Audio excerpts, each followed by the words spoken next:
Obrigada. Então vamos lá. Posso iniciar com a biografia dele? Sim, por favor. Paulo Marcum nasceu em São Paulo em 1952. Jornalista profissional desde 1971, já foi repórter, editor, comentarista, chefe de reportagem e até mesmo diretor de redação em emissoras de televisão, jornais e revistas. Por 10 anos, apresentou o Roda Viva da TV Cultura, o mais antigo e respeitado programa de entrevistas da TV brasileira. Presidiu o Santacine, Sindicato da Indústria Audiovisual do Estado de Santa Catarina, e a Fundação Padre Anchieta, responsável pela gestão da TV Cultura, Univesp TV, Multicultura, Cultura Brasil e Cultura FM. Criou veículos de comunicação, Pasquim São Paulo, Imprensa, Radar, Deadline, Jornal do Norte, escreveu 15 livros, dirigiu documentários e vídeos.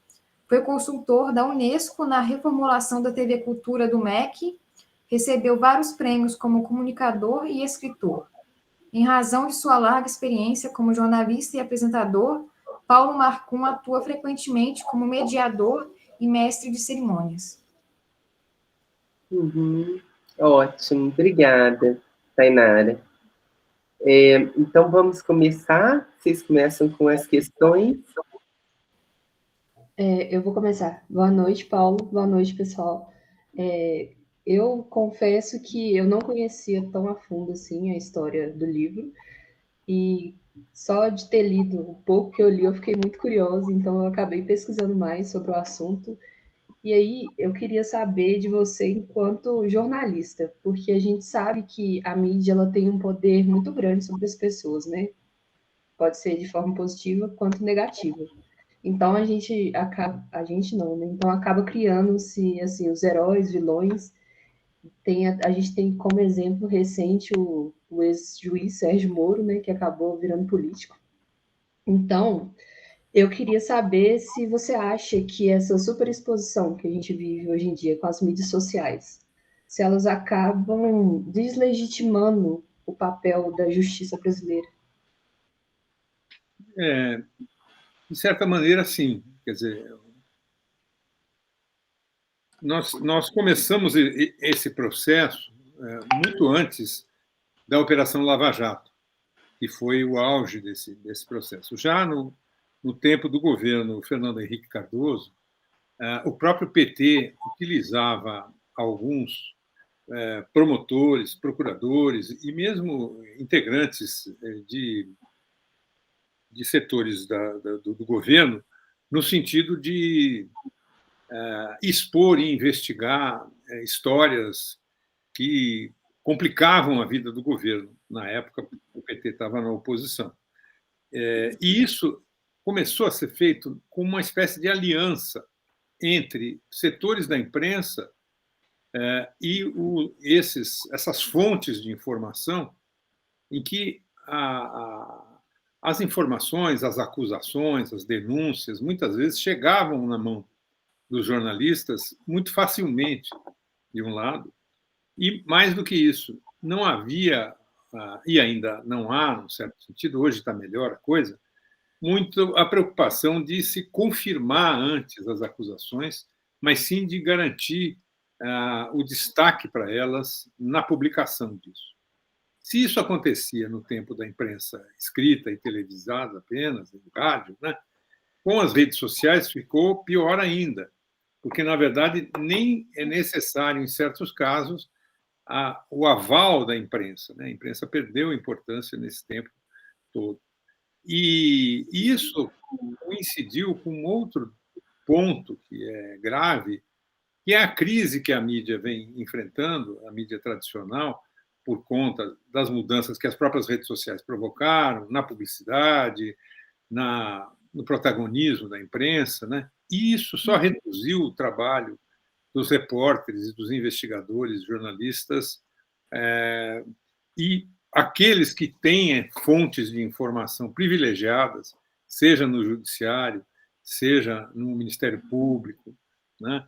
Seja, às vezes, em setores do governo, vamos dizer assim, ganham espaço, Isso aconteceu muito notadamente na Lava Jato, né, durante alguns anos, em que as acusações foram multiplicadas sem que, vamos dizer assim, se respeitasse determinadas regras, e, num certo sentido, o episódio da prisão e depois do suicídio do reitor da Universidade Federal de Santa Catarina, o Luiz Carlos Cancellier, é isso, é uma espécie de filhote da Lava Jato. O clima da Lava Jato estava impregnado e havia também, isso foi uma coisa que eu constatei no trabalho de pesquisa, uma espécie de condenação prévia das universidades e principalmente das fundações das universidades, como se fossem e como se servissem e servem apenas para corrupção, para ser bem simples, né? Para desviar dinheiro que deveria ser usado em outras coisas. Então, no caso em particular, o que aconteceu foi, vamos dizer assim, mais uma vez, uma operação da Polícia Federal, em que a imprensa foi avisada a tempo e a hora para estar lá presente, e que, a partir do próprio Facebook da Polícia Federal, circulou a informação no Brasil inteiro de que o reitor era o líder de uma quadrilha, teria roubado 80 milhões de reais da universidade. Isso coincidiu, né, com a prisão preventiva dele, de alguns professores e um funcionário, com a desmoralização total, e, ainda mais grave, isso foi feito com autorização judicial, e depois a mesma juíza proibiu a presença do reitor na universidade, o que, num certo sentido, ele apresenta depois como a razão para o seu suicídio, 19 dias depois de ter sido libertado. Muito obrigada. Obrigada, Paulo. Próxima questão. Boa noite. Minha pergunta é sobre as dificuldades de conseguir testemunhos sobre essa história. Eu sou estudante de história e aprendi durante o curso que quanto mais recente o acontecimento, mais complicado é falar sobre ele, porque você tem que lidar com pessoas que estão ligadas de forma pessoal com o caso, como na sua situação, o filho de Cancellier, e porque muita coisa ainda não foi esclarecida. Como você enfrentou essas dificuldades? E você também fala que muita gente não quis falar. Isso te fez ter vontade de desistir em algum momento? Não, mais ou menos eu imaginava que as pessoas que não queriam falar, à exceção do filho do reitor, as outras, que era a juíza que falou, a delegada que não falou, o corregedor da universidade que também não falou, né? O responsável pela Controladoria Geral da União em Santa Catarina, que também não quis falar. Mas, basicamente, e uma professora, que de alguma forma foi personagem do processo, né? Fez várias acusações contra o reitor, vamos dizer assim, foi utilizada pelo corregedor no sentido de reforçar as suspeitas e acusações. Essas pessoas eu imaginava que não falassem. E em relação à desistência, eu achei que eu tinha que driblar isso, num certo sentido, cuidando do que era o essencial.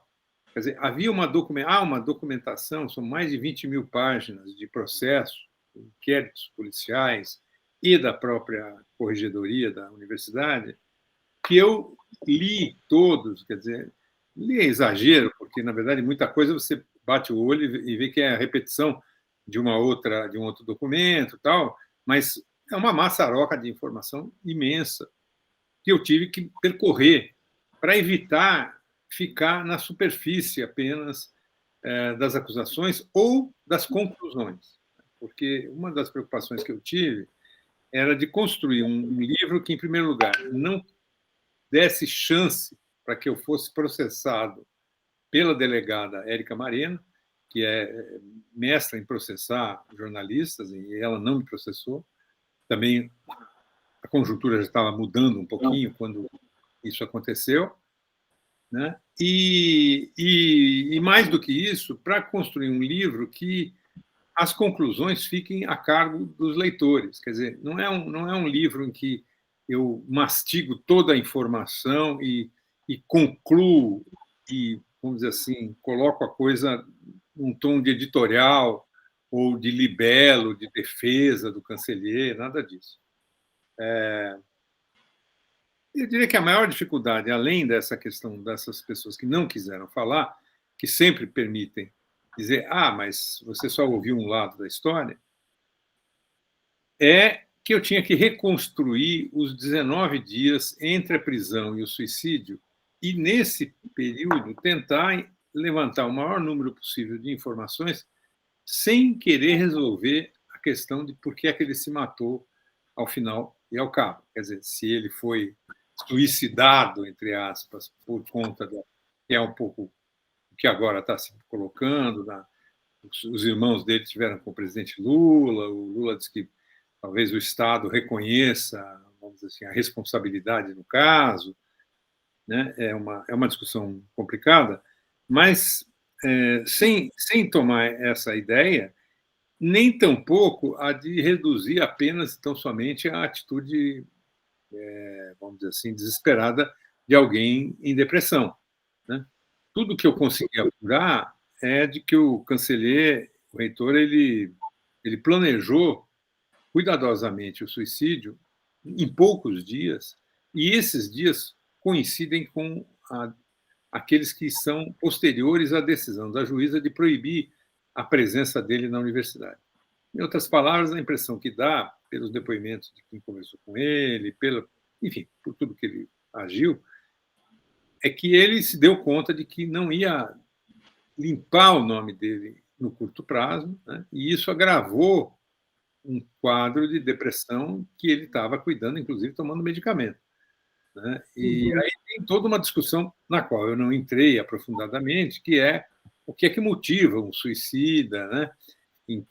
São coisas complexas, etc. Agora, por exemplo, não, haverá provavelmente um filme baseado no livro e na história do reitor, em que eu tenho certeza que essas questões vão ser abordadas de outra maneira. Porque aí que está, eu me restringi a fazer um trabalho de não ficção, né? Conta essa história, ele tem esse começo, que é o prólogo, um pouco cinematográfico, num certo sentido, justamente para agarrar o leitor e fazer com que ele se interesse, para depois superar a chatice que são os parágrafos e capítulos em que tem que se falar das burocráticas e legais ali um pouco, necessariamente, né? Não dá para passar por cima disso, mas ele é um trabalho de não ficção. Ele não tem nada... Quer dizer, se o Cancellier pensou isso ou aquilo, se ele decidiu isso ou aquilo, e isso não está documentado, eu não entrei nessa parada, de propósito. Eu tenho uma pergunta. Esse filme vai ser um documentário ou vai ser uma obra ficcional? Não, vai ser uma ficção. Já tem uma equipe trabalhando, eu já conversei com eles e já liberei, vamos dizer assim, o uso do material do livro para o filme. Tem, inclusive, um ator já mais ou menos designado, que, para falar a verdade, não me lembro o nome. Não é certo que saia, porque tem necessidade de recursos, etc. Acho que, na atual conjuntura, talvez seja mais provável. Houve lá atrás um famoso documentarista que me procurou, que queria fazer um documentário. Eu falei, não tem problema nenhum, claro, posso ajudar, mas eu adverti a ele, falei, olha, se eu achasse que dava um documentário, eu mesmo faria. Certo? Eu acho que não tem material suficiente, porque não há gravações do reitor, né? Há trechos no YouTube da apresentação da Polícia Federal, mas é muito pouca coisa. E eu acho que o documentário não resolveria esse período de 19 dias aí, com toda essa tensão e essas incertezas e essas lacunas e tal, que talvez uma ficção possa especular, né? Vamos ver o que vai acontecer. Então, eu não... Mas não é um documentário, é um filme de ficção. Tomara que o filme saia. É uma grande ideia, um grande tema. Né? Um tema muito importante. E ainda é preciso, assim, né, desmascarar a Lava Jato no Brasil. Assim, mais do que isso, eu acho que há ainda... Agora, claro, nós estamos vivendo um novo momento, ainda muito incipiente e tal, mas as universidades foram muito agredidas, né, nesses últimos anos. A ideia de que a universidade é um lugar onde só tem vagabundo e maconheiro, para ser bem simplista, essa ideia prosperou. Acho que a imprensa ajudou um pouco nisso. Acho que a atitude das próprias universidades, num certo sentido, na defesa da sua autonomia e nessa coisa de ficar numa redoma, também não facilitou. Né? E o fato é que o dinheiro para a universidade diminuiu, né? A autonomia foi ameaçada, né? As bolsas... Bom, enfim, eu não vou falar para vocês que são da universidade, né? Embora eu esteja aí voltando agora para estudar depois de velho, vocês sabem melhor do que eu o que tem isso. Então, acho que esse debate é importante e, nesse sentido, o episódio do suicídio do reitor é muito marcante, porque é isso, quer dizer, é a reação individual, isolada e dramática de uma pessoa diante de uma acusação aparentemente insustentável. Uhum. Sim. Próxima pergunta. Boa noite, gente. Boa noite, Paulo. A minha pergunta é relacionada ao processo de escrita, né? Você mencionou, com a pergunta da Tainara, que você procurou escrever um livro sem tomar partido. Como é que foi esse processo de não tomar partido? Porque a gente acaba que envolve com o caso, e a gente puxa um pouco de um lado. Como é que foi esse processo de escrever sem tomar partido para o lado do reitor quanto do outro? Eu não diria que eu não tomei partido. Claramente tomei partido. Não é bem isso. Eu acho que é um pouco mais sutil do que isso, que é o seguinte: eu acho que quando... quer dizer, eu acho que não é necessário e não é eficiente você colocar na frente do trabalho de pesquisa e mesmo de escrita as tuas ideias e as tuas convicções. E é isso, você vai fazer um panfleto e não um livro. Né? Esse foi o primeiro ponto. Então, ou seja, se aparecesse, como apareceu lá, por exemplo, tem um detalhe lá, que não é um detalhe, mas, enfim, tem uma confirmação de que, num determinado momento, o reitor, quando ainda não era reitor, porque todas as acusações são muito frágeis, que grande parte do dinheiro, os 80 milhões, é o dinheiro todo do ensino à distância, ele foi disponibilizado, em grande parte, de maneira direta da CAPES ou do governo federal para os bolsistas, não passou por ninguém. Né? E, no período que ele foi reitor, é uma pequena parcela desse dinheiro, e, mais do que isso, a única acusação, vamos dizer assim, de irregularidade mais evidente é que ele repassou para o filho dele R$7.000 de um dinheiro que veio da conta de um gestor desse sistema de ensino à distância lá atrás, nos anos 90, sei lá. Que ele alega que foi uma maneira, que era uma bolsa que ele recebeu, uma remuneração que ele recebeu, vamos dizer assim, por essa gambiarra, né, que era muito comum, porque quando os caras não podiam receber duas bolsas no mesmo mês, alguém recebia pelo outro e depois devolvia. Então, tinha uma gambiarra, para usar um termo simplista, praticada, e que ele passou para o filho, porque o filho estava precisando de dinheiro, e isso é que envolveu o filho no processo. Agora, eu não omiti essa informação, certo? Coloquei lá com todos os detalhes, exatamente o que tinha de informação. Isso, de alguma forma,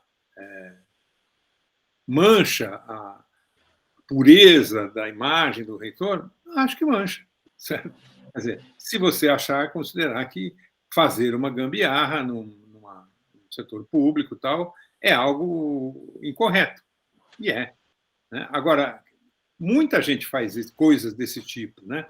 Eu tenho quase certeza que na Federal de Ouro Preto tem coisas do gênero do tipo: você pega dinheiro para, sei lá, trocar a tinta da impressora e aplica isso numa outra coisa, porque já tem tinta para impressora, mas não pode pagar tal coisa assim. Né? Isso é comum. Eu fui presidente da TV Cultura. A TV Cultura faz isso com frequência, em várias instâncias. Né? A questão é quando isso é, vamos dizer assim, corrupção mesmo, ou seja, não é para, em vez de comprar isso, comprar aquilo, ou pagar isso e pagar aquilo, mas é desembolsar esse dinheiro, botar no bolso das pessoas sem que elas tenham trabalhado ou recebido para tanto. Né? Então, foi isso que eu procurei fazer. Né? A dificuldade que tem é que quer dizer, a isenção total, o não partidarismo, não tomar partido, é inviável. Né? Você tem que, de algum momento, fazer isso. E, ao mesmo tempo, quer dizer, certas conclusões que eu cheguei, como, por exemplo, o fato de que grande parte dos professores, bolsistas, tal, que foram ouvidos pela Polícia Federal, mais de centenas de pessoas, não tinha nada a acrescentar. E mais do que tudo. E, na verdade, tudo foi construído de cima para baixo, de cabeça para baixo, no certo sentido, para, quer dizer, chegar a uma determinada conclusão. Não era uma investigação para vamos saber exatamente o que aconteceu. Não. Nós temos certeza de que aqui tem uma quadrilha, que a quadrilha é comandada pelo reitor, e a gente precisa provar isso. Então, isso, num certo sentido, para a delegada Érica Marena, provavelmente, se você estivesse entrevistando ela diria que eu tomei partido. Né? E não deixa de ser fato, mas eu acho que as acusações que fiz, as conclusões a que cheguei, estão ali documentadas na imensa papelada que eu tive que decidir. Ótimo. Só antes da Kate fazer a pergunta dela, eu vou ler a da Giovana, que já tem um tempinho que está aqui no bate-papo. Ela falou que a pergunta dela é um pouco parecida com a da Tainara, mas ela gostaria de saber sobre a dificuldade de adquirir as informações sobre o caso e quanto tempo foi necessário para agrupar todas. Tá. Eu não me lembro, para te falar bem honestamente, eu acho que eu demorei um pouco mais de um ano para fazer isso.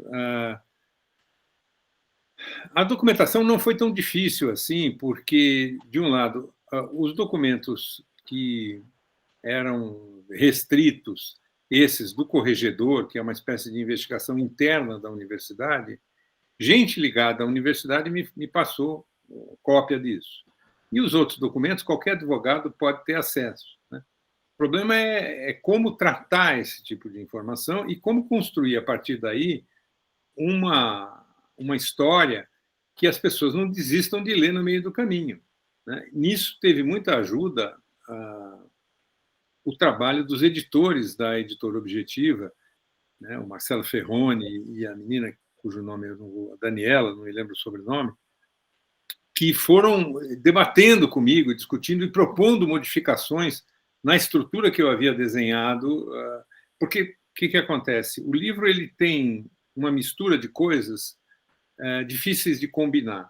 Por exemplo, a história dos 19 dias, né, da prisão, que é um pouco que está no prólogo ali, e, né, um momento, e da própria depressão do Canceller e tal, é super atraente, vamos dizer assim. Se é que é possível ser atraente algo que resulta no suicídio do personagem.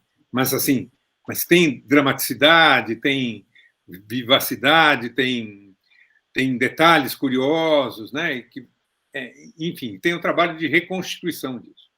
A segunda coisa é a biografia do Canceller, a história desse cara, que não tinha tanta graça assim, digamos.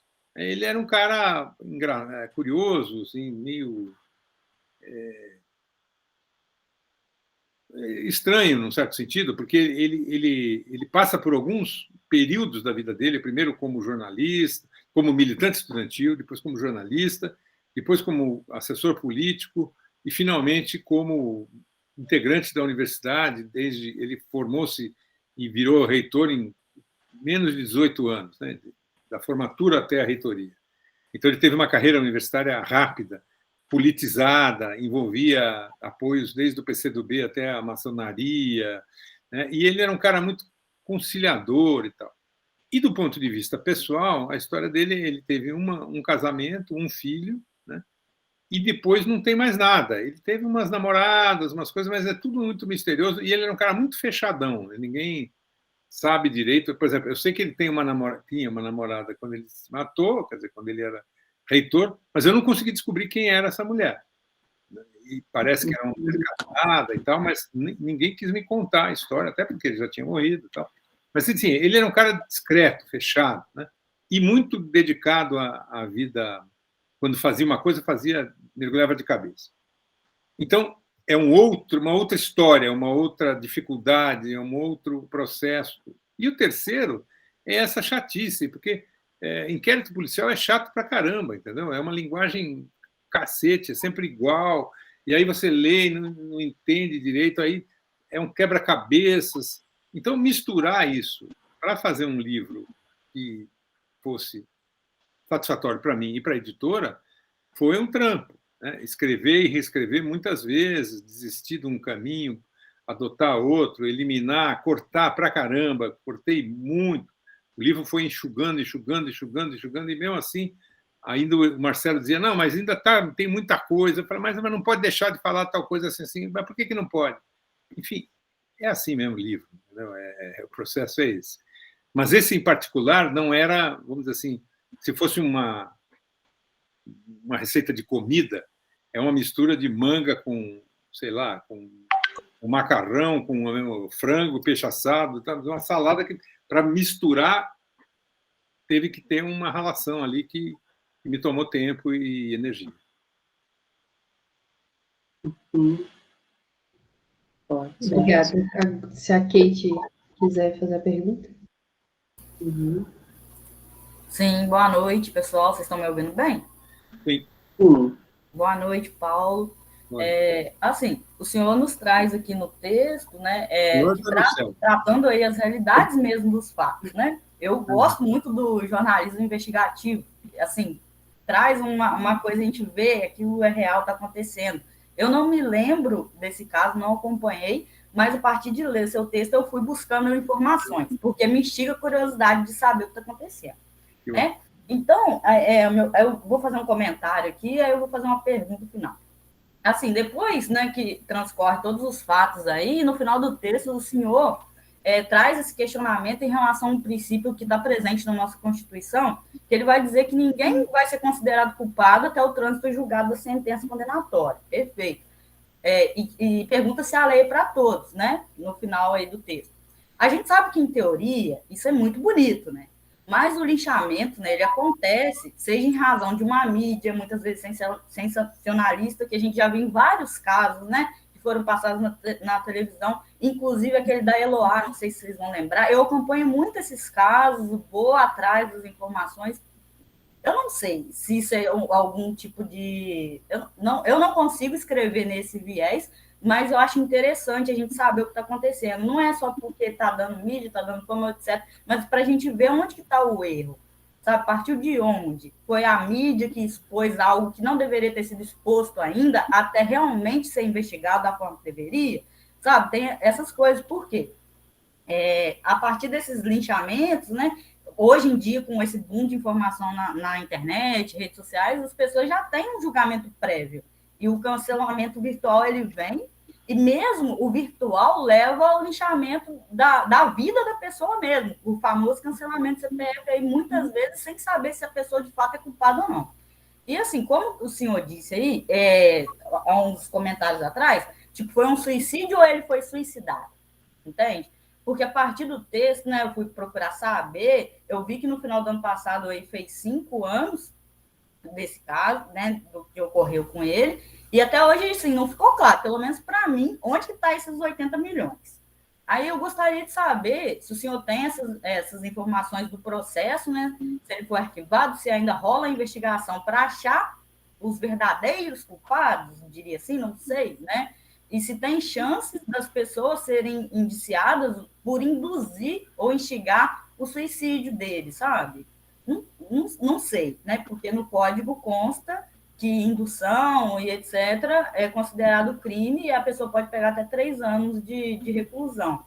Então, eu gostaria de saber, isso, porque eu vi que o senhor comentou aqui também que vai ser lançado um documentário, um filme, né? Tem um livro, vai ser lançado um documentário, eu queria saber isso, assim. Não sei se eu fui repetitiva, como que os outros colegas tinham dito, eu gostaria de saber isso. Muito obrigada, viu? Achei brilhante. Bom, obrigado, Kate. São duas coisas. O processo, as investigações internas do Tribunal de Contas e dessas instâncias públicas, vamos dizer assim, sobre as irregularidades, continua. Houve uma diminuição muito grande das acusações, quer dizer, grande parte das acusações caiu, mas ainda se mantém. Os professores que tinham sido afastados, todos voltaram para a universidade, né? E a exceção de um lá que decidiu não continuar, mas não houve ainda uma decisão final de dizer, bom, ok, não tinha nada para investigar. O processo judicial que envolve, em que o canceler já não é mais objeto, porque quando a pessoa morre, ela deixa de ser acusada, né? Mas os outros professores estão envolvidos e tal, está se arrastando muito vagarosamente nas mãos da mesma juíza que decidiu pela prisão preventiva e depois proibiu ele de entrar na universidade.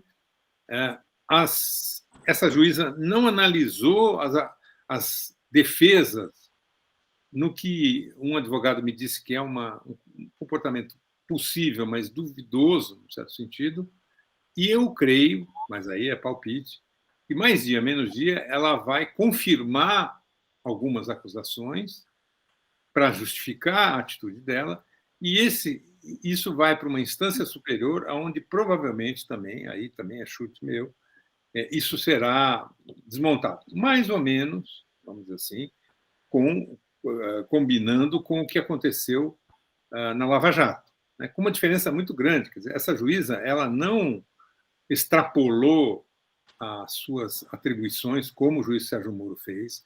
Ela aparentemente não se alinhou com o procurador, com o corregedor, com a delegada, nada disso. Ela agiu. É uma juíza feminista.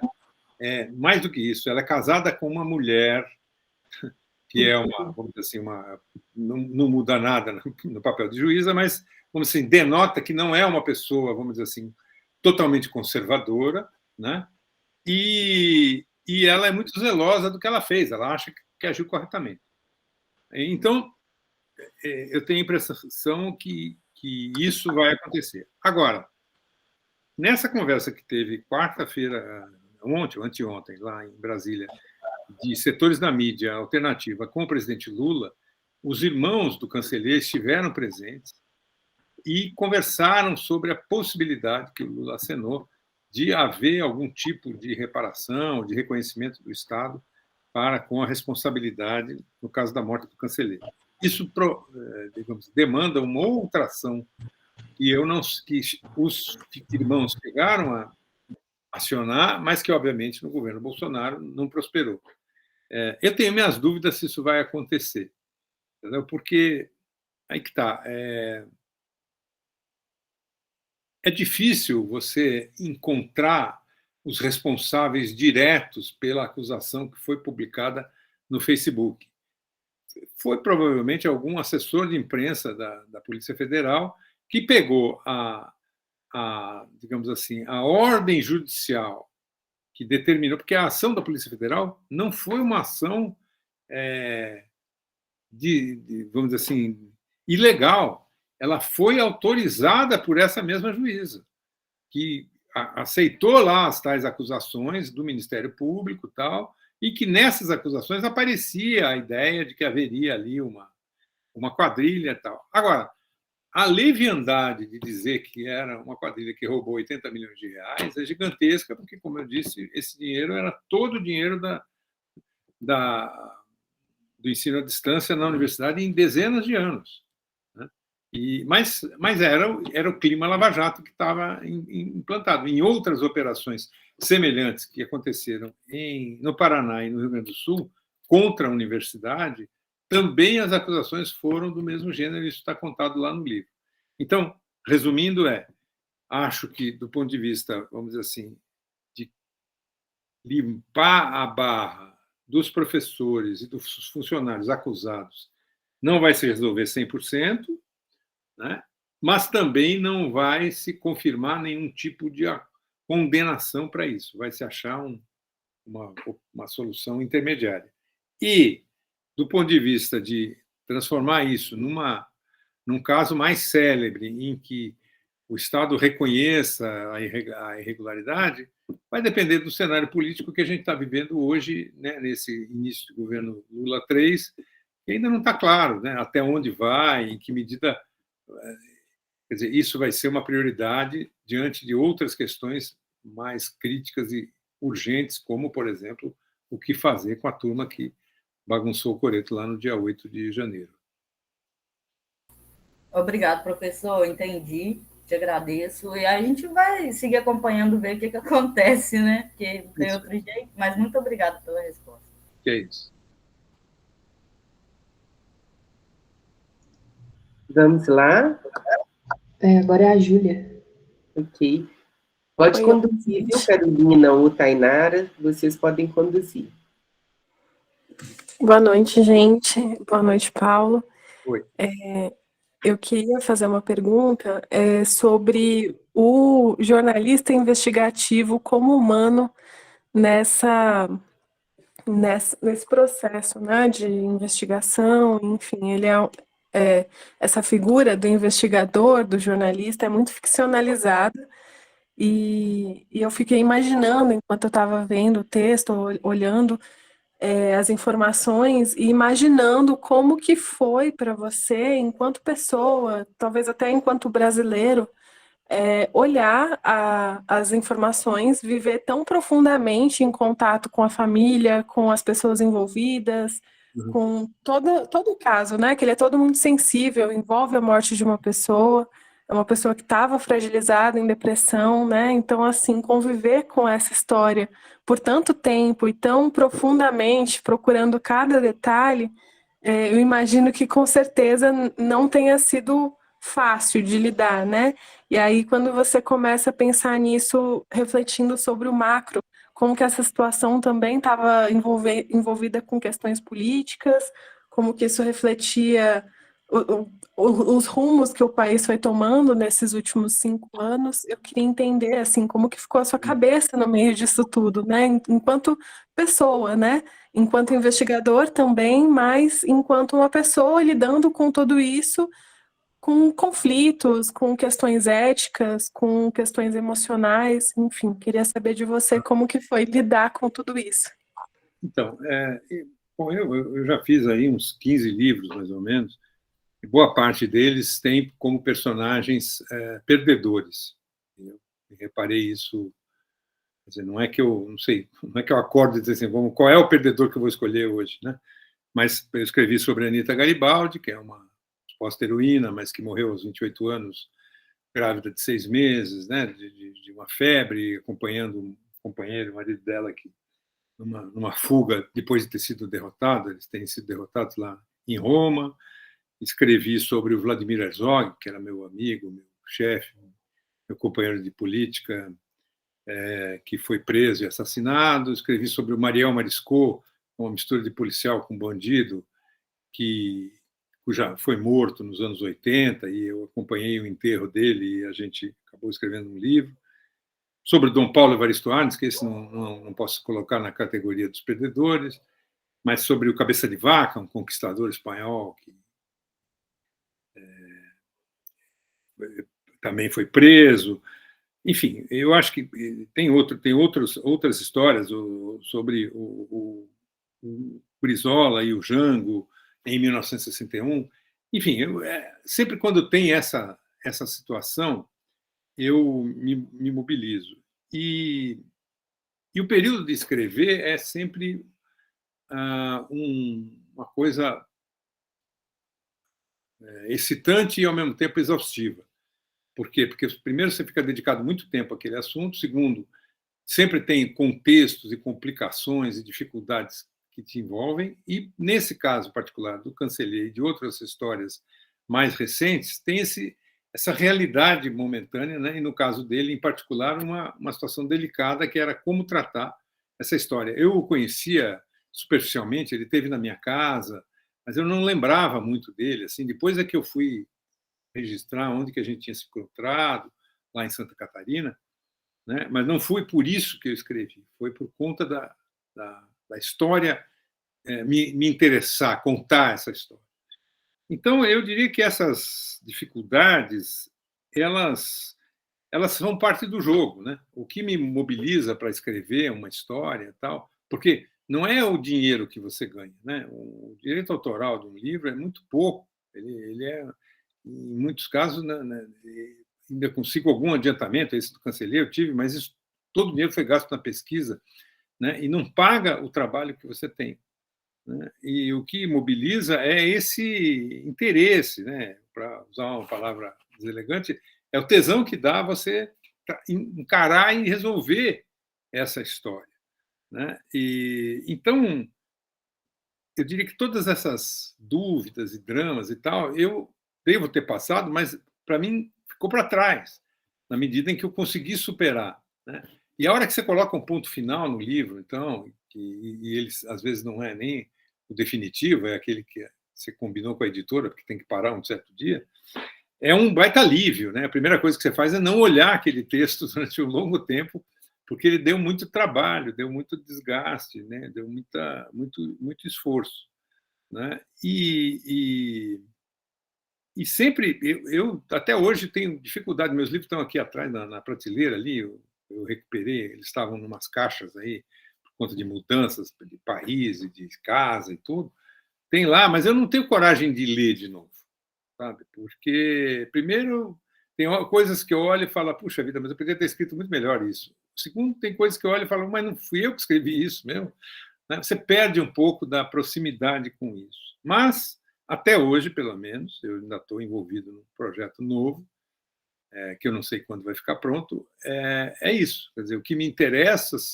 são histórias que tenham complexidade, que não sejam cada vez mais, né? Agora é um embaixador americano que acompanhou a proclamação da República, que foi um aventureiro lá no parque de Yellowstone, participou do último duelo à pistola nos Estados Unidos, criou um projeto de lei que punia os homens que batem em mulheres com 30 chibatadas, né, que era supostamente gay, né, e que teria sido o primeiro embaixador a reconhecer a República e que se matou aos 50 e poucos anos porque tinha torrado toda a fortuna da família em mesa de jogo. É isso que me fascina, quer dizer, se fosse dizer assim, você não quer escrever a história do, sei lá, do Beto Sucupira, né, ou agora talvez não interesse, porque, né, os caras lá da Grupo Americanas, mas quando é um herói, assim, alguém que subiu na vida, né, é bonzinho, tudo perfeito, tudo maravilhoso, tal, eu não tenho nenhum interesse. Então, eu diria, sempre tem essa coisa dos dilemas e dos dramas, mas o maior de todos é como contar aquela história e ser fiel aos fatos, sem deixar de tomar partido, né? Porque eu acho que sempre a gente toma algum partido nesse processo. Muito obrigada. Enquanto você estava falando, eu me lembrei aqui de um amigo nosso, né?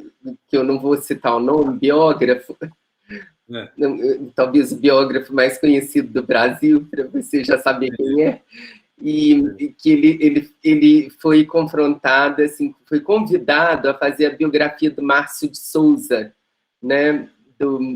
Não, Márcio de Souza não, ai, gente, o autor da Mônica, Cebolinha, das revistas... Maurício de Souza. Márcio de Souza é o escritor maravilhoso também meu amigo, do Maurício de Souza. E aí ele recusou, porque ele achou uma vida muito certinha muito redondinha, né? Né? Feliz com os filhos, etc. Então, isso eu vou fazer uma confissão aqui que pouco tempos atrás, uma cantora brasileira queria que eu fizesse a biografia dela. Eu não vou dizer o nome dela. Cantora super bacana, simpática, uma gargalhada famosa e tal.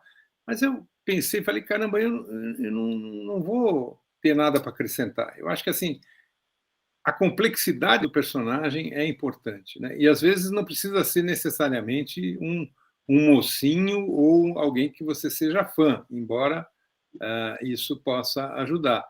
Né? O Lira Neto, que é um biógrafo famoso, tal, ele fez o Castelo Branco e fez a Maísa, fez o Padre Cícero e fez o Getúlio. Então, quer dizer, já circulou em várias áreas aí. Eu acho que é importante escolher bem a história que você quer contar.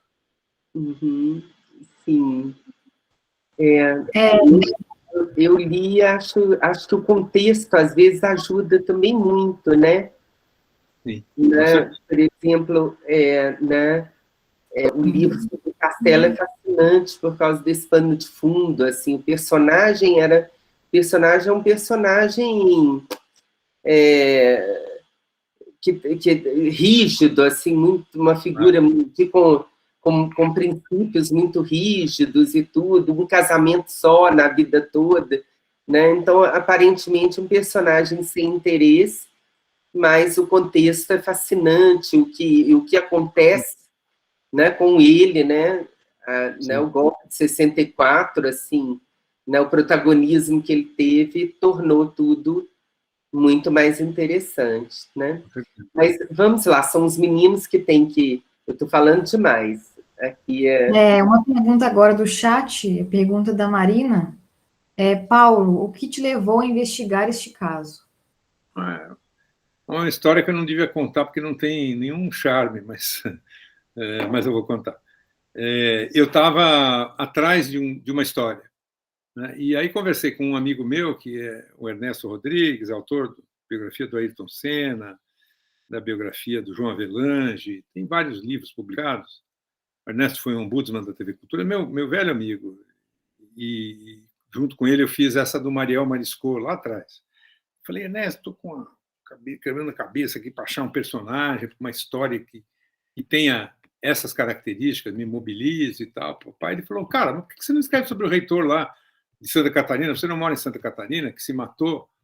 Aí eu falei, pô, faz sentido. Aí fui ver o que tinha sobre o assunto. Havia um livro publicado meio militante, assim, de vários depoimentos e tal, mas não tinha a história do cara, nem do caso. E aí eu falei com a editora, eles se interessaram e foi por aí. Quer dizer, não foi uma decisão que eu tenha ficado sensibilizado. E mais do que isso, na verdade, eu me lembrei, naquele momento do Ernesto mencionar isso, que eu, quando li essa notícia do roubo dos 80 milhões de reais, um reitor, que eu não liguei o nome à pessoa, que eu nem conhecia, nada disso, eu falei, caramba, mas como é que está a corrupção no Brasil, né?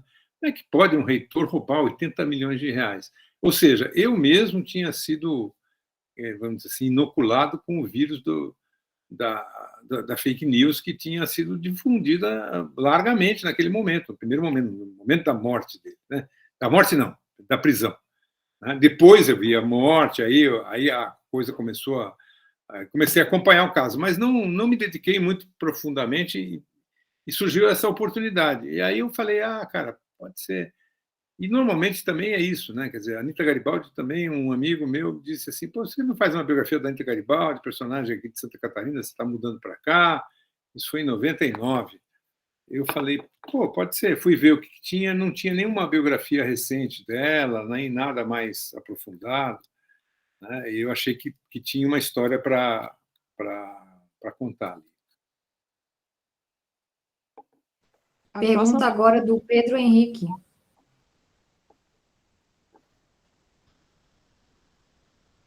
Alô, boa noite, está dando para ouvir? Perfeitamente. Bom, quando a minha possível, pergunta... coloque em câmera, tá, gente? Quando possível.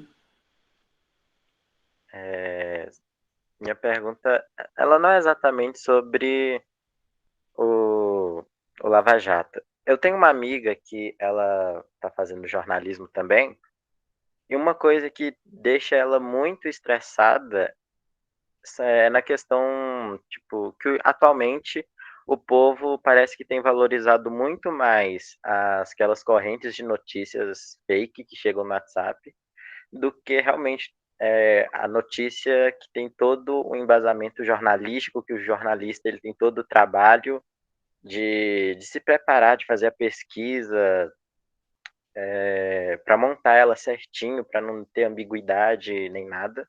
Isso é uma coisa que frustrou muito ela no curso. E como que você lida com isso? Eu lido fazendo o meu trabalho sem me preocupar muito com isso, entendeu?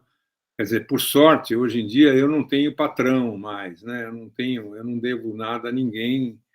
Quer dizer, os projetos que eu faço, eu que invento, vou buscar o dinheiro, realizo na velocidade possível, com as condições que eu consigo e tal, mas não tenho essa interferência. Mas realmente eu acho que tem isso, né? E se isso hoje em dia é um problema, tempos atrás eu acho que era um problema outras questões que de alguma forma são antecedentes disso. Como, por exemplo, eu trabalhei em algumas emissoras de TV em que a busca pela audiência era o ponto central. Então, por exemplo, havia períodos em que só se fazia matéria de policial. Eu não gosto de fazer matéria policial, detesto. Não gosto. Não é a minha praia, nem um pouco. Ou que... quer dizer, que havia uma... Vamos dizer assim... Às vezes, os compromissos de informação eram um pouco complicados pelas decisões e escolhas das emissoras. Aí a gente tem que lidar com isso, né? Agora, eu fiquei durante 10 anos no Roda Viva, que é um paraíso em relação a isso, né? Não é que seja paraíso no céu totalmente, quer dizer, você tem lá as suas pressões, mas eu diria que, pelo menos no tempo em que eu fui o diretor do programa, durante 7 anos eu fui só o apresentador. E quem decidia quem ia para o programa ou não era a direção de jornalismo. Então, eu fazia o meu papel e acabou. Mas nos últimos 3 anos, dos 10 que eu fiquei no Roda, eu era também o diretor do programa. E nesse período eu nunca tive interferência, assim, de dizer, olha, tem que levar o fulano de tal, ou não pode levar a fulana. Não teve isso. Isso é uma raridade, muitas vezes, da imprensa. Mas eu diria que isso é um passo antes dessa coisa atual em que realmente, vamos dizer assim, é o público, é o leitor, é o espectador que tem a preferência por coisas que ele acha que só pode saber que é absurdo. E agora, volta e meia acontece. Eu estou terminando uma série sobre a pandemia, os efeitos da pandemia na educação, entre os jovens, os idosos, no trabalho, nas relações, o que aconteceu em Manaus e tal. E aí, lá pelas tantas, no meio do programa em sendo editado, aparece um depoimento de uma integrante de uma comunidade indígena defendendo o uso do rapé no lugar da vacina. Entendeu? E eu, até agora, ainda estou discutindo lá com o SESC, que acha que tem que respeitar isso, e eu acho que não tem que respeitar. Certo? Porque isso é ignorância. Né? Se é ignorância indígena, azar dos indígenas. Né? E ignorância, não tem nenhuma comprovação científica de que rapé ou cloroquina seja bom para isso. Então, como lidar com isso? E a minha defesa é: tira a fala da mulher. Né? Não vamos deixar alguém falando isso, porque aí eu botei uma fala de uma médica logo depois dessa indígena e ainda estou nessa queda de braço aí, por conta do politicamente correto, que hoje em dia é outro problema, que volta e meia me incomoda um pouco, mas faz parte do jogo.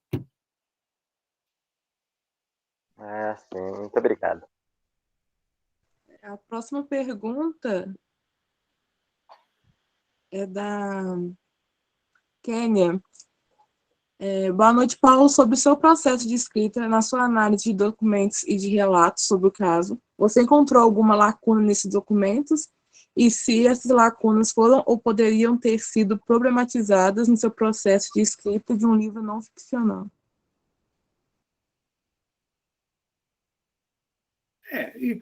Eu acho que quando houve lacuna, encontrei, com certeza, ou mesmo contradições. O documento X diz tal coisa e o documento Y diz tal coisa diferente. Eu procuro explicitar, dizendo, olha, diante dessa situação, tem o documento ou o depoimento do fulano que diz isso assim, assado, cozido e temperado, e aquele outro que é diferente. Em alguns casos, eu tomei maiores cautelas, como, por exemplo, a ex-mulher do reitor, ela me deu um depoimento que, se eu levasse ele, vamos dizer assim, muito sem filtro, justificaria o suicídio como sendo uma ação de um cara que tinha essa tendência natural, digamos assim, né? Ela não falou isso com essas palavras, mas ela contou 2 ou 3 casos em momentos da vida dele em que ele pensou no suicídio.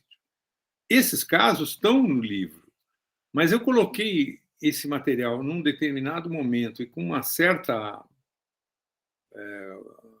circunstância que diminui o impacto dele. Porque eu pensei, falei, pô, se eu apostar todas as fichas nessas declarações da ex-mulher, eu estou desmontando o livro, né? E, ao mesmo tempo, quer dizer, é óbvio que um cara que vai para um shopping center, bota no bolso da camisa ou da calça, sei lá, minha morte foi decretada no dia em que eu fui banido da universidade, e pula de cabeça do 7º andar do shopping, que a proibição dele entrar na universidade pesou na decisão dele, é indiscutível, né? Agora, daí a dizer que ele foi suicidado, como, às vezes, por exemplo, o irmão acha, né, e os irmãos acham, e que a primeira mulher dele, a única mulher dele, não tem lá essas ressalvas, é um pouco diferente. Então, eu usei isso com cuidado, né, mas sem escamotear, quer dizer, sem simplesmente eliminar. Não houve nada, nenhuma informação que eu tivesse tido acesso que eu não tenha colocado no livro. Algumas eu coloquei com mais clareza e firmeza e outras com mais cautela, porque achava que merecia esse cuidado por conta de, às vezes, ser realmente algo que você não pode definir se é assim ou é assado, né? Você está olhando um monte de papel, né? Ou de depoimentos, não mais do que isso. A Ana Beatriz, ela perguntou como foi seu envolvimento no caso e quais foram as sensações durante o processo de escrita. Então, o meu envolvimento foi esse que eu contei. Quando eu ouvi a notícia, eu falei, puxa, como é que o reitor roubou 80 milhões? Quando eu vi o suicídio, eu comecei a acompanhar o caso.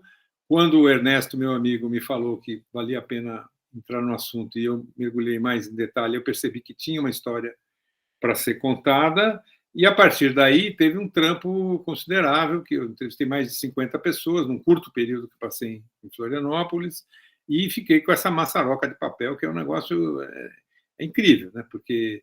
E aí também tem uma coisa que facilita, porque hoje você tem tecnologias que permitem você organizar essa quantidade de informação de tal modo que uma coisa se junta com a outra mais facilmente do que antigamente, quando era apenas tão somente papel. No caso, por exemplo, do livro, dos 2 livros que eu escrevi sobre o Herzog,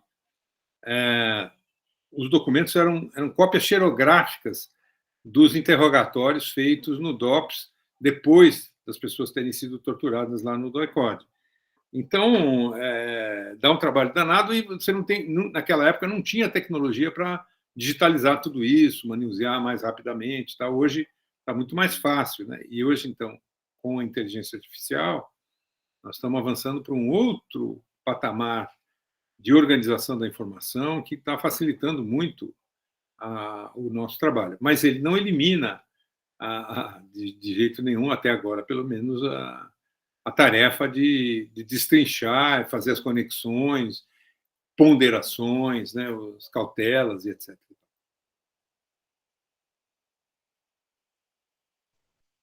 As perguntas no chat terminaram. Mas alguém queira fazer alguma pergunta? Não tenha levantado a mão ou colocado no chat?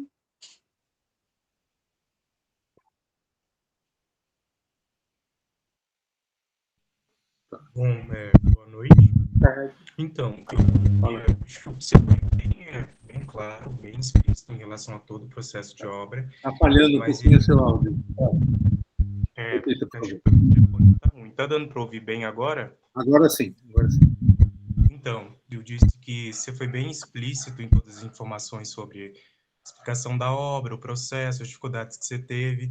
Só que eu queria saber mais de você como pessoa, como profissional e também como escritor, porque eu sou aluno de filosofia, inclusive também aluno da Guiomar, da filosofia, e eu vejo, e assim, sinto também, pelo pouco que eu estou tendo contato agora, a questão da produção literária no Brasil não é muito valorizada. E por mais, assim, também que se disse que usou uma linguagem mais fácil, uma linguagem mais acessível, que desse certa imparcialidade, mas que mostrasse um ponto de vista justo, eu queria saber também queria que você, na verdade, falasse sobre a importância de escrever no Brasil, sabe? Acho que a maioria de nós que está aqui fazendo esse MIF lida com a linguagem, lida com as letras e tudo mais, só que eu vejo, converso muito com o pessoal e sinto uma coisa muito duvidosa, porque o analfabetismo no Brasil ainda é muito grande, mas da importância da construção da literatura, tanto nesse ponto de vista, no processo qual você fez, e mais sobre isso. Não formulei muito bem, mas é isso. Legal. Então, eu diria que eu entrei no jornalismo meio que porque era a época, nos anos 70, era a maneira pela qual eu achava que podia ganhar a vida para fazer política, né? Eu era um militante político no começo dos anos 70, na época do então Partido Comunista Brasileiro, que era clandestino, e acreditava naquela época que a gente ia fazer a revolução, mudar o Brasil, né? Não só derrubar a ditadura, mas implantar o socialismo, enfim, toda uma ideia que mobilizou a minha geração, né? E outras. E o jornalismo, na verdade, que lá atrás foi uma das alternativas do meu teste vocacional, quando eu tinha 15 anos, ele era secundário à escolha principal, que era comunicação e artes, que era a Escola de Comunicações da USP, que, naquela ocasião, antes de 68, né, quando eu fiz o teste, era uma escola mais multidisciplinar, no certo sentido, permitia essa coisa.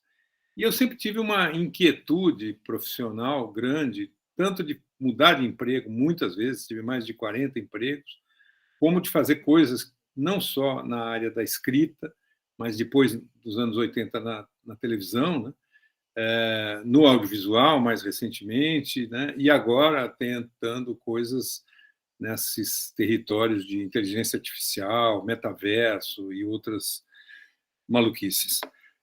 Por quê? Porque eu acho que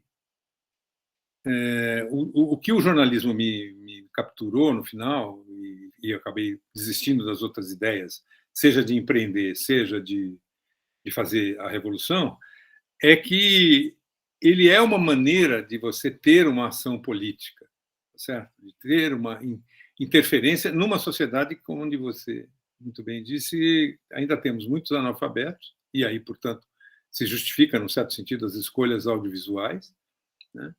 E temos muitas desigualdades, muitas injustiças para combater. Então, eu não me enxergo como um militante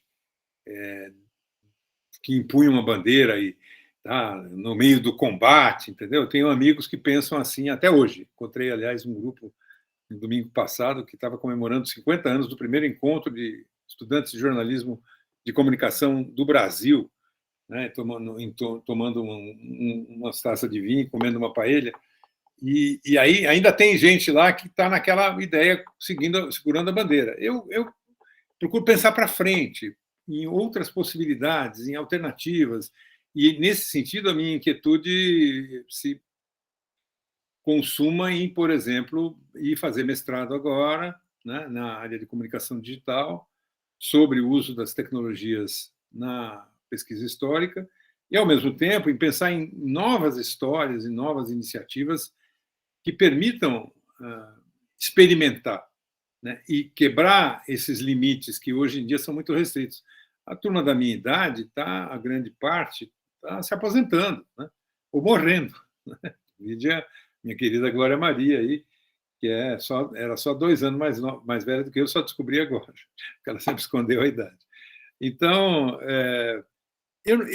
eu acho assim que, para vocês, se é que vale um conselho de alguém mais velho um pouco, eu acho que assim, entender que transmitir aquilo que vocês estudam e pesquisam e analisam para além dos limites da academia é super importante, porque a universidade ela é muito fechada em si mesma, né? E ela cria certas regras e tal. Eu acabei de fazer essa coisa de prestar, né, o concurso para o mestrado. Foi uma experiência super curiosa, porque a última vez que eu tinha entrado na universidade foi em 1974. Nunca mais eu pisei na universidade como estudante. Então, eu acho que assim, romper as barreiras é importante. Número 2, se apropriar e se apoderar das tecnologias e das possibilidades que hoje são imensas, são enormes. Veja o que nós estamos fazendo aqui, tá certo? Eu estou em Atibaia, mas poderia estar em Portugal.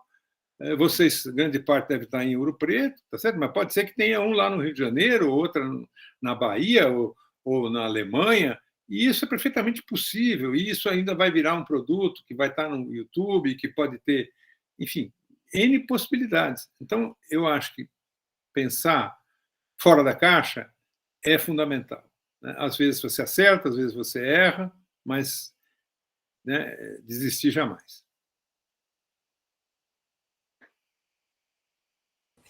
A pergunta do Cícero.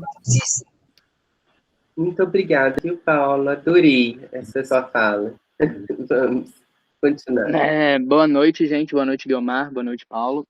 Fala, a minha pergunta, ela também é um pouco assim sobre o pessoal, na verdade, e sobre o pessoal recente. Eu queria saber mais da experiência como jornalista nos tempos atuais, mas em relação a coisas específicas, igual eu pesquisei sobre o Brado Retumbante, o site de manifestações, né, e denúncias públicas, coisas do tipo, e também sobre sua volta ao TV Brasil, e sobre os textos que você continua lançando. Então, assim, né, percebo que, mesmo você falando sobre, agora há pouco, sobre não segurar essa bandeira, eu queria saber sobre como você leva essa bandeira, né, que você traz essa criticidade, essa coisa de investigador até hoje. Eu queria saber as sensações, né, como é passar por isso tudo e continuar, entendeu? Eu queria saber um pouco disso. Eu acho... Eu sempre tenho um certo cuidado de falar dessas coisas, porque é muito fácil a gente construir uma figura heróica e grandiosa que não corresponde à realidade, certo? O meu dia a dia hoje, eu estou aqui num sítio perto de São Paulo, grande parte do dia tem a ver com se a casa que a gente construiu está terminada ou não, se deu comida para as galinhas, se a sauna vai acender ou não vai acender, enfim, coisas, se as netas, que eu tenho 4, vão vir no final de semana ou não, tem coisas muito mais próximas da realidade, e lá em Portugal, mais ainda, porque eu tenho uma vida muito pacata dentro de casa. Agora, eu não desisti totalmente de continuar fazendo coisas que me mobilizem. Então, para você ter uma ideia, nesse momento eu estou terminando uma série de ficção, é um docudrama sobre 5 personagens femininas da história do Brasil, que chama 5 Mulheres, que é Anita Garibaldi, Chiquinha Gonzaga, Marquesa de Santos, Nair Tefé e Maria Quitéria, em que é uma mistura de 5 atrizes que interpretam essas personagens num palco, e a partir daí, mais depoimento de especialistas, constrói a biografia desses personagens. É um projeto que tinha sido bloqueado pelo Bolsonaro. Os produtores, junto com outros de LGBT, a gente ganhou na justiça o direito de pegar o dinheiro, fizemos, e agora provavelmente vai ser exibido na TV Brasil. Está passando na TV Cultura uma série que eu fiz, que ficou 4 anos congelada, sobre as diretas de 1984, todo sábado às 10h30. Estou terminando essa série sobre a pandemia, que é 8 episódios de 1 hora, e em que eu vi muita gente, a maior parte por Zoom, ou eu fiz mais a direção geral, porque eu estava em Portugal, não podia vir para cá, né? E estamos finalizando, e estou começando a pensar numa história agora que envolve o assassinato de um estudante em 1973, faz 50 anos, que vocês não devem ter ouvido falar, chamado Alexandre Vanucchi Leme, e foi a primeira vez que a Universidade de São Paulo se mobilizou, fez uma missa em favor da memória do Alexandre, que era ligado à ELN e que foi apresentado como um suicídio. Ele, na verdade, foi assassinado sob tortura. Mas a minha ideia é meio que recontar essa história, confrontando as interpretações que, 50 anos depois, alguns grupos políticos têm sobre o que aconteceu e que não combinam uma com as outras. Então, eu ainda estou tateando para ver se isso vai virar uma história ou não, né? E estou fazendo essa história do tal embaixador americano que acompanhou a proclamação da República. Enfim, eu diria o seguinte: por enquanto eu tenho pique e ainda vontade de fazer essas coisas, e mais, começando uma outra que ainda é pura especulação, que é a ideia de fazer o primeiro programa de entrevistas em realidade virtual, com bonequinhos, avatares, meu e do entrevistado. Já consegui, por exemplo, nesse domingo passado, a Laerte vai topar fazer o primeiro programa, né? Já estou pensando em outros nomes, mas ainda estou, junto com o meu filho, que é muito envolvido nessas coisas, tentando entender como é que faz isso, em que ferramenta se usa, o que se dá jogo, se não dá, se faz sentido ou não. É uma experimentação. Porque eu acho que a hora que eu desistir, digamos assim, e for cuidar só das galinhas e das netas, eu vou perder, entendeu? O meu pique vai desaparecer. Eu já não tenho mais o entusiasmo e a energia que eu tinha no passado, capaz de fazer, sei lá, um livro a cada 2 anos. Isso eu não tenho mais. Mas eu ainda estou aqui e, por enquanto, pretendo continuar, né? Vamos ver quanto tempo a gente aguenta. Ótimo. A próxima pergunta é da... Tá. Ivanice, agora? Sim. Eu não escutei direito ela falando que a voz é baixa. Tudo bem aí? Tudo bem. Boa noite. Eu estava deitadinho. Fala, querida. Boa noite, Paulo. Prazer falar com você. A minha pergunta, ela também é no viés mais pessoal, que eu ia te perguntar se... Eu anotei a pergunta só para mim não perder a linha de raciocínio.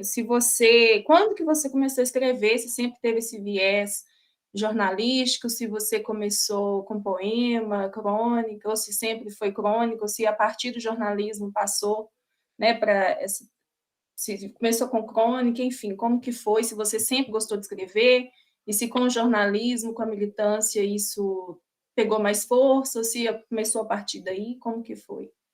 Então, eu comecei, quando eu tinha uns 8 anos, eu e um amigo meu, que hoje é médico, nós fizemos um livrinho, assim, uma história de viagem à Lua ou viagem a Marte, não me lembro onde é que era uma coisa meio de ficção científica, num caderno, né? Depois, no colegial, a gente teve um jornalzinho na escola, e eu colaborei com alguns textos e tal, mas eu comecei a trabalhar como jornalista aos 18 anos, no primeiro ano de faculdade, né, já para ganhar a vida, né? E tem um livro de poesias que está escondido em algum canto aí, que jamais revelarei, né, daqueles que a gente esconde com todas as coisas, e um outro de contos, que eu também nunca publiquei, nem tive coragem de ficar, mas sempre fiquei mais nessa coisa da não ficção. A ficção em si, para mim, é um desafio enorme que eu nunca consegui resolver. há muitos anos atrás, logo depois de eu ter saído da prisão, que foi uma coisa muito marcante, né, junto com o Herzog e a experiência da tortura e tal, eu pensava em fazer um livro, achei alguns trechos recentemente organizando as coisas aqui na Casa Nova, mas não avançou, né? E mais recentemente, essa história desse embaixador americano era para ser uma série de ficção. Tem 2 ou 3 séries de ficção que eu desenvolvi junto com outras pessoas, e a do Adams eu pensei em fazer um livro que era uma ficção, uma biografia ficcional ou uma ficção biográfica, uma coisa híbrida. A editora se interessou a princípio, depois o dono lá, o Luiz Schwartz, ficou meio receoso sobre essa hipótese, e eu recuei para voltar para trás para a história convencional. Porque eu acho que a ficção é muito... Guiomar tem alguns livros aí de ficção, é outra praia, entendeu? Na qual eu nunca tive coragem, na verdade, de me aventurar. E não sei se a essa altura eu vou ter algum dia essa disposição. Crônica, fiz algumas coisas, gosto muito, né? Mas às vezes eu penso que as histórias reais, elas são tão fascinantes e tem tanto material para fazer, e eu sei mais ou menos, vamos dizer assim, as ferramentas, entendeu? Eu manipulo melhor do que as da ficção. Eu posso falar alguma coisa? Bom, eu já li bons contos seus também, sabe? Que você nunca publicou, mas deveria. Mas eu acho assim que a ficção é muito mais difícil interessar um público com uma obra de ficção do que com uma obra de não ficção, né? Mesmo na ficção, por exemplo, né, pegar uma história como a Guerrilha do Araguaia, como eu peguei, que é conhecida do grande público, ajuda, né, a puxar uma história que aconteceu realmente, ajuda a puxar o interesse, né, para um livro de ficção, né? Eu diria assim que é mais grato para o autor fazer um caminho na não ficção do que na ficção. A ficção é mais árduo, né, para contar com os leitores. Haja vista que os contratos que vocês fazem com as editoras são muito diferentes dos nossos. É uma proporção assim. Mas eles estão acabando com essa desigualdade. Assim, eles estão cortando tudo. Estão cortando todos agora. Porque é uma proporção, assim, só para os meninos saberem, assim, enquanto um autor de não ficção, né, um bom autor de não ficção, não ganha menos de 30 mil para fazer um livro, né, um autor de ficção, né, isso como adiantamento. Ganha 3 mil, ganha 3, se ganhar 3 está muito bom, né? Então, é uma diferença brutal aí. Mas alguém mais quer fazer colocar uma questão, gente? Eu queria propor para a gente botar um deadline, não sei como é que é o horário de vocês aí. A gente pode até 8h40, né? Até 20h40, mas eu acho que que a maioria já perguntou, né? Porque está começando a rodar. Tem algumas perguntas aqui no chat. Temos algumas. Tem a pergunta da Agnes. Boa noite, gostaria de saber como foi desenvolvida a narrativa para capturar um certo suspense e uma tensão ao longo da investigação da Polícia Federal e também ao retratar o suicídio do reitor. Houve alguma modificação na sua escrita? Sim, eu já falei da modificação, foi muito indicada pelos editores. A tentativa foi de deixar para o final, né, quer dizer, eu fui colocando trechos. A primeira versão tinha trechos, era uma espécie de colcha de retalho, ia e voltava, para frente e para trás e ficou incompreensível. Daí, uma segunda, a gente tentou resolver mais essa parte árdua dos processos no meio do livro e terminar o livro com uma coisa mais acelerada, que são os últimos dias do reitor. E foi assim que se resolveu a coisa, né? Então, houve sim essa tentativa de manter o interesse do leitor, porque, entre outras coisas, é uma história com final já definido, né? Ninguém vai descobrir nada. O cara se matou, que a gente já sabe isso antes de começar a ler o livro, né? Já está dado isso, o fato, né? Que era o mais impactante. Então, tinha que construir isso de uma certa maneira.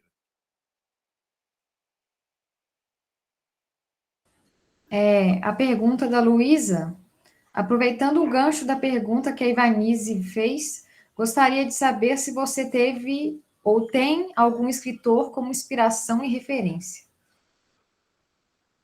Tenho muitos. Vou citar dois que não são brasileiros. Um é um cubano chamado Alejo Carpentier, que é muito interessante, é um escritor já falecido e tem romances históricos muito interessantes, livros muito densos, assim. Ele é dessa literatura latino-americana, meio, vamos dizer assim, realismo fantástico, uma coisa por aí, muito interessante. E o outro é um escritor espanhol que chama-se Jorge Semprún, que tem mais uns relatos, alguns autobiográficos, um sobre a participação dele e a prisão dele num campo de concentração, depois outra sobre a militância política dele, e não é realismo fantástico, é uma coisa mais realista, e me marcam muito, né? Esses dois, eu acho que além dos óbvios que todos, do Machado de Assis ao Graciliano Ramos, quer dizer, nós temos uma literatura muito, muito poderosa, né, o Brasil. Mas eu vou confessar para vocês que eu não leio literatura há muito tempo, há muitos anos. Hoje em dia, eu fiquei um leitor preguiçoso, que eu só leio aquilo que presta interesse para os meus assuntos do dia.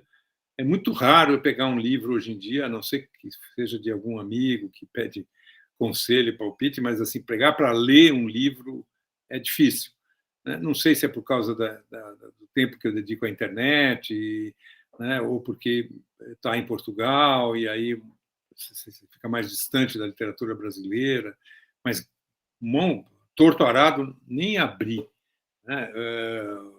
Saramago nunca li, nunca consegui passar das primeiras 3 páginas do Saramago. Então tenho lacunas na minha formação enormes, mas a essa altura do campeonato eu acabo me dedicando. E aí, quando eu vou ler sobre um assunto que me interessa e que está me envolvendo, aí vale tudo, entendeu? Aí é engraçado, porque aí leio para caramba um monte de coisa que ninguém tem interesse nenhum de ler e que tomam ali. Estou com um monte de livros, por exemplo, de política brasileira que eu fiz para esse Brado Retumbante, que eu usei. Não sei o que fazer, entendeu? Falei agora com um amigo meu, Fernando Moraes, para ver se ele manda para uma casa cultural que ela tem lá em Mariana, tal, para ver se não jogo fora, porque são livros raros, mas eu não vou voltar a ler aqui, porque foram desses aí que são muito pragmáticos. E toda vez eu falo assim, não, agora eu vou, sei lá, ler Cervantes de novo. Aí a vida te empurra para outras coisas, entendeu? E eu acabo ou fazendo coisas que têm a ver com o trabalho momentâneo que eu estou fazendo, e ver se as galinhas estão botando ovo lá. Que não me percam aqui, porque é mais demagogia do que qualquer coisa, né? Coitado das galinhas. Tiago, você tem alguma pergunta? Eu acho que ele já fez, ele só esqueceu de... Ele só esqueceu a mãozinha levantada. Então, concluímos, gente? Sim. Eu só queria falar uma coisinha no final, que não é, pelo amor de Deus, que não seja entendida como a aulinha do professor Raimundo, né? Escolinha do professor Raimundo.